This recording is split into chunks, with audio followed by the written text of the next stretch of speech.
Hello to all my lovely viewers, welcome back to my channel. For today's video guys, I'm going to share with you the Rpms tool for Teacher 1 to 3 or the Proficient Teachers for the school year 2022-2023. This is based on the DepEd Memo 008 Series 2023, otherwise known as the Multi-Year Guidelines on the Results-Based Performance Management System, Philippine Professional Standards for Teachers, or what we call as Rpms-Ppst.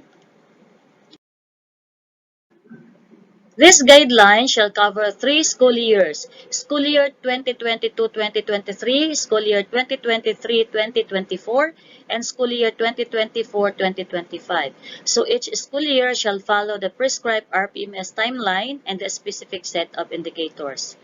The 37 PPST indicators for both proficient and highly proficient tools shall be divided across 3 school years, so each with a total of 15 indicators composed of classroom observable indicators, non-classroom observable indicators, and the plus factor. So all COIs or classroom observable indicators shall be measured using the following indicators: the quality and efficiency.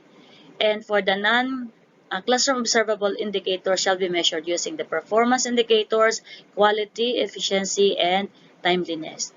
So in this video, pag-usapan lang natin ay ang RPMS tool for teachers 1 to 3 for the school year 2022-2023. So we have 5 cross and 1 plus factor. So in 5 cross, meron tayong 1 to 14 objectives at sa plus factor may isa. So the total of 15 objectives. And at least 19 MOVs. So mamaya pag-usapan natin ang mga MOVs na yan. And of course, we have 9 classroom observable indicators and 9 non-classroom observable indicators. Okay? So bawat indicator ay merong 7% for objectives 1 to 14.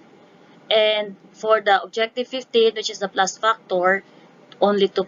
So 7 times 14 is 98 plus 2 with a total of 100%. For the current school year, which is 2022-2023, only 2 classroom observations are required. Yes, 2 observations lang po ang kailangan natin for this school year, which shall be conducted in the last 2 quarters. So 1 for the 3rd quarter and the other one for the 4th quarter.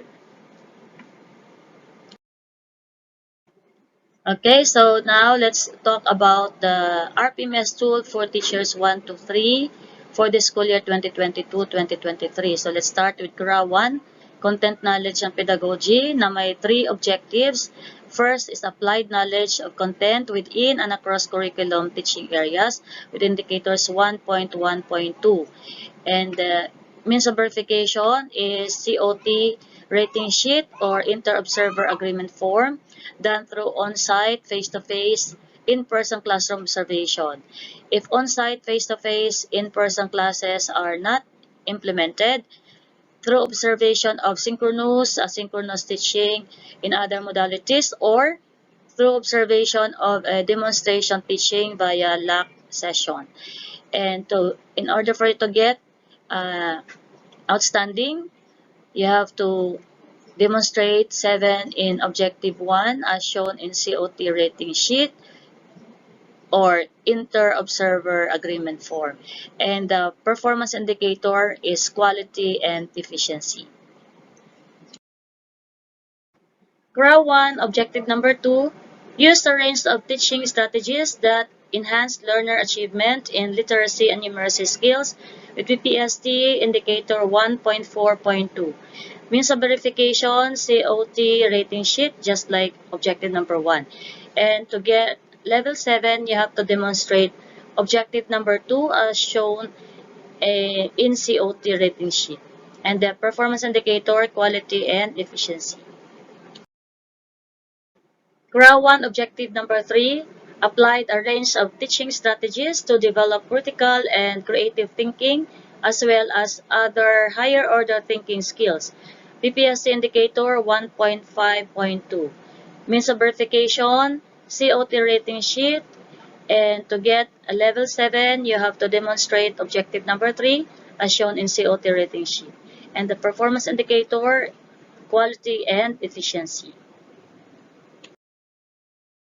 Let's continue with CRA 2, learning environment and diversity of learners with 3 objectives. Let's continue with number 4, manage classroom structure to engage learners individually or in groups in meaningful exploration, discovery, and hands-on activities within a range of physical learning environment with PPST indicators 2.3.2. The means of verification, COT rating sheet, and to have a level 7, you have to demonstrate objective 4 as shown in COT rating sheet. And the performance indicator, quality and efficiency.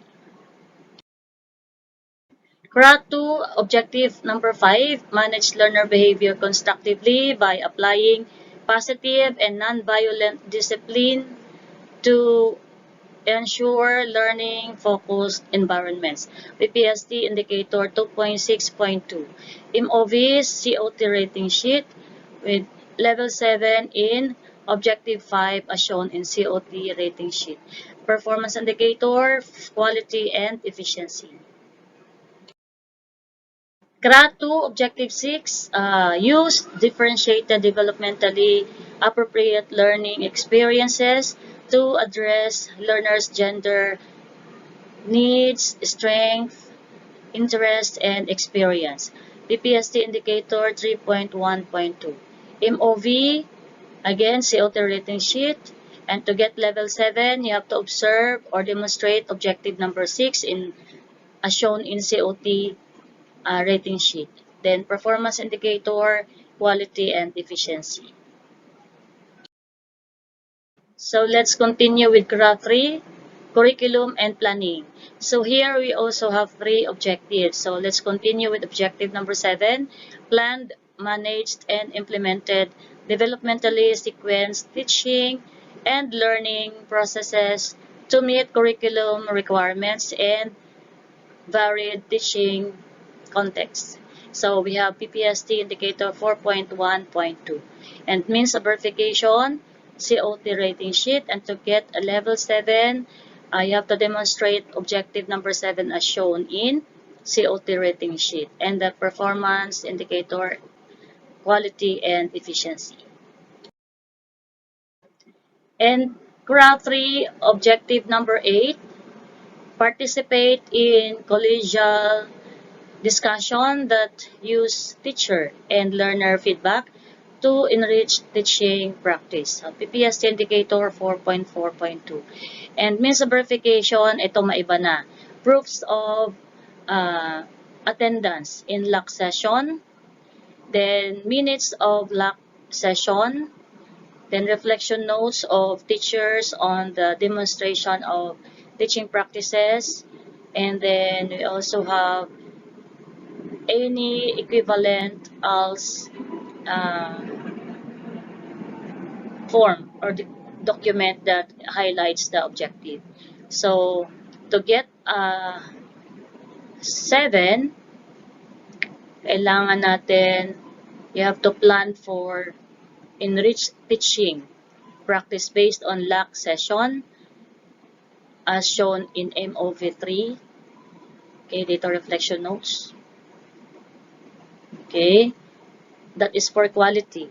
And for timeliness, kailangan natin mag-participate in collegial discussion that discuss teacher and learner feedback across 4 quarters. So, dapat timeliness within the 4 quarters. Okay. So, yan po yung objective number 8 with means of verification. And for CRA 3, objective number 9, selected, developed, organized, and use appropriate teaching and learning resources, including ICT, to address learning goals. So PPST indicator 4.5.2. And the means of verification, COT rating sheet. To get level 7, you have to demonstrate objective number 9 as shown in COT rating sheet. And for the performance indicator, we have quality and efficiency. So we are now on graph 4, assessment and reporting. So we have also 3 objectives under graph 4. So let's continue objective number 10. Designed, selected, organized, and used diagnostic, formative, and summative assessment strategies consistent with curriculum requirements. And that is under PPS indicator 5.1.2, and the means of verification COT rating sheet. And to get level 7, you have to demonstrate objective 10 as shown in COT rating sheet, and the performance indicator quality and efficiency. Still in graph 4, objective number 11, monitored and evaluate learner progress and achievement using learner attainment data. And that is under PPST indicator 5.2.2. And the means of verification, iba ulit, hindi na siya COT. Let's read any one of the following. So, pwedeng individual learning monitoring plan or ILMP, pwedeng peer assessment data, sample of learners output with reflection or self-assessment. Meron din po tayong progress chart or anecdotal records. Pwede din po yan sa MOV natin for na objective number 11. And we also have class records or grading sheet. We also have lesson plans showing index of mastery.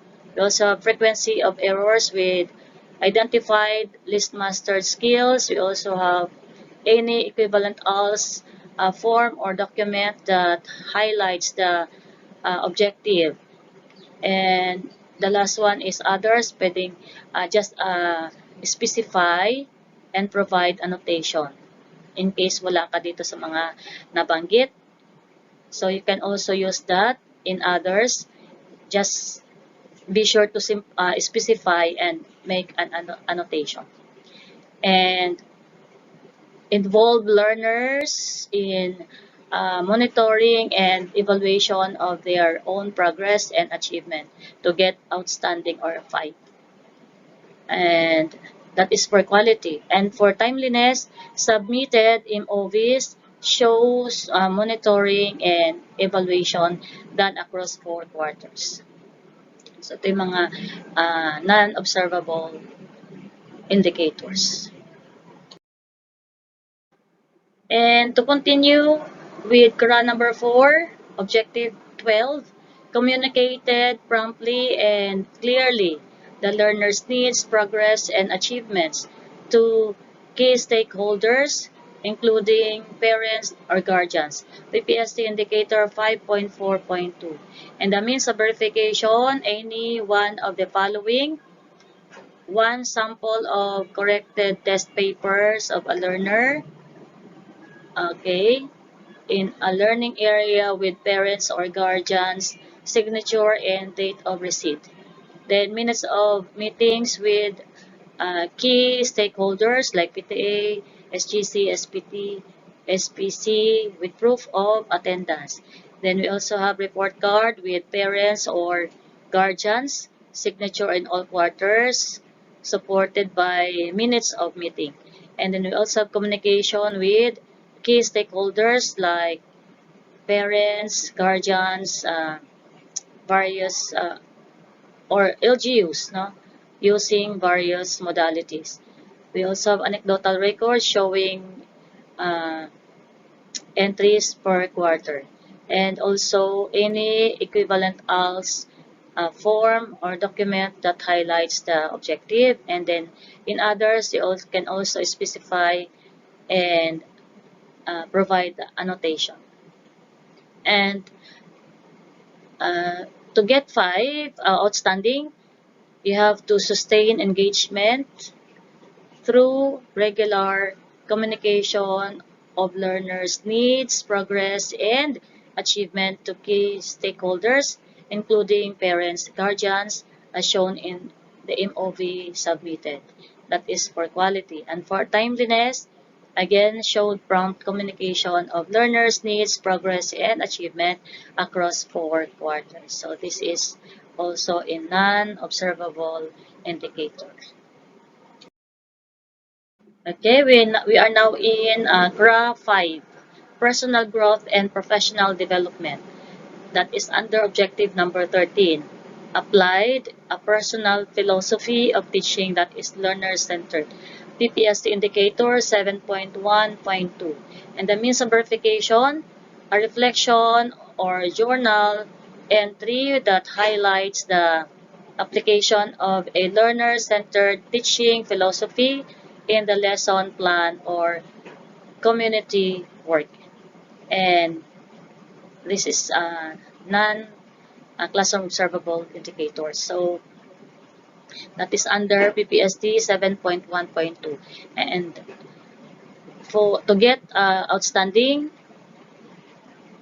for the performance indicator, to get 5, you have to submit MOV that details the consistent involvement of learners in the teaching learning process resulting from the application of a personal philosophy of teaching that's learner-centered, so quality, under quality.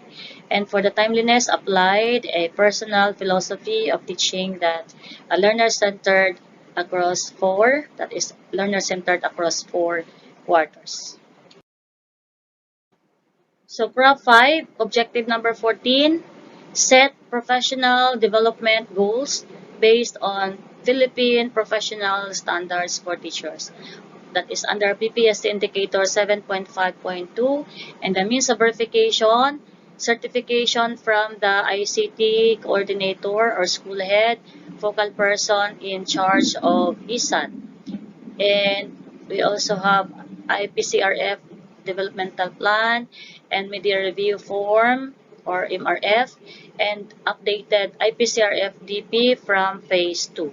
So this is a class observable indicators, and also to get outstanding updated professional development goals during phase 2 of the RPMS cycle as evidenced by MOV4. That is quality. And for efficiency, submitted for acceptable MOVs. And then timeliness, all 4 submitted MOVs were accomplished within the prescribed RPMS phase. And for the last objective, this is under plus factor. Okay, so tapos na tayo sa CRA 1 to 5 with 1 to 14 objectives, and then this is the last for objective 15 under plus factor. So perform various related works, activities that contribute the teaching learning process. The means of verification, any one proof of the following. So committee involvement, meron din involvement as module learning material writer or validator. It can be involvement as a resource person or speaker, learning facilitator in the regional office, SDO, school, initiated TV, radio-based instruction. We also have book or journal, authorship, co-authorship, or contributorship. We also have advisorship, coordinatorship, chairpersonship. Okay, and we also have participation in demonstration teaching. Another one, participation as research presenter in a forum or conference. And we also have mentoring of pre-service, in-service teachers, and conducted research within the rating period, and also others. If you have other related works which is not specified, then you can specify it here, but you have to provide annotation on how it contributed to the teaching learning process. And for the performance indicators, we have quality, efficiency, and timeliness. So for quality, perform at least one related work or activity that contributed to the teaching learning process beyond the school or community learning center as evidenced by the submitted MOV. So dapat hindi lang within the school, you have to go beyond the school para magkaroon ka ng 5 as the performance indicator.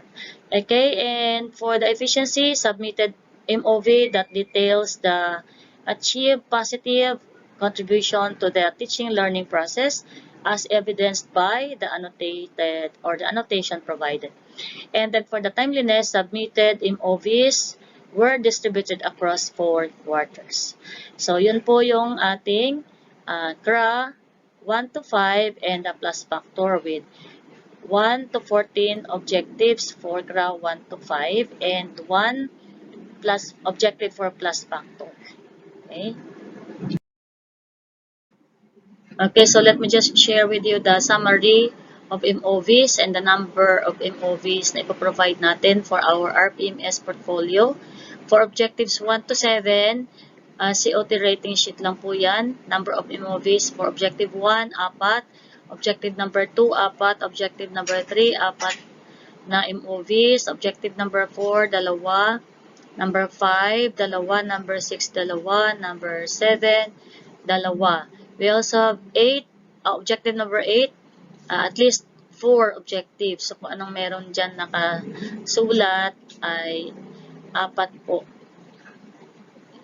Proof of attendance, minutes of LAC session, reflection notes, or any equivalent as form or documents that highlight the objectives. So at least 4. Then sa objective 9, same with MOV above on COT rating. Sa objective ng 2, objective 10, 2 din. So for objective number 11, 1 lang siya. Number of MOVs just 1. Any of the following. Ayan, yung nakasulat dyan. Individual learning monitoring plan, sample of learners output with reflection or self-assessment, progress chart, or anecdotal records. We also have class record or grading sheet. We also have lesson plans showing index of mastery, frequency of errors with identified list or most mastered skills, and any required as form documents that highlights the objective, and the others also just specify and provide annotation. And for objective number 12, at least 1 din. No? Any one of the following din yan. So a sample of corrected test paper of a learner in a learning area with parents or guardians signature and date of receipt. Meron din minutes of meetings with key stakeholders, a report card with parents or guardian signature at in all quarters, supported by minutes of the meeting. We also have communication with key stakeholders and anecdotal record showing entries per quarter or any equivalent as form documents that highlights the objective, and other documents showing learners' needs, progress, and achievement submitted to other stakeholders. Okay, so for graph 13, a reflection notes or journal entry that highlights the application of a learner-centered teaching philosophy in the lesson plan. So, 4 po yan.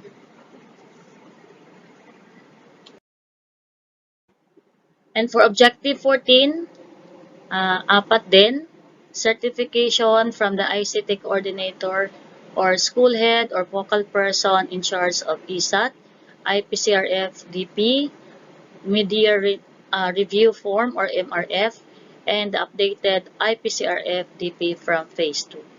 Then the last one, objective, which is under plus factor, any one proof of committee involvement as module learning material writer or validator, involvement as a resource person, speaker, learning facilitator, and book or journal authorship, co-authorship, okay?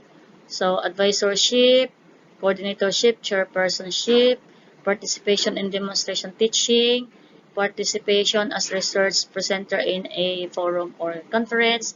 We also have monitoring of pre-service and service teachers, and mentoring, conducted research within the rating period. Okay, or with annotation on how it contributed to the teaching learning process. With a total of the minimum of 19 MOVs. So at least or minimum of 19 MOVs. So yun lang po ang masishare ko sa inyo, guys. That's all for today, guys. I hope you consider subscribing my channel, Lovely Day with Belle. And have a lovely day, everyone. God bless.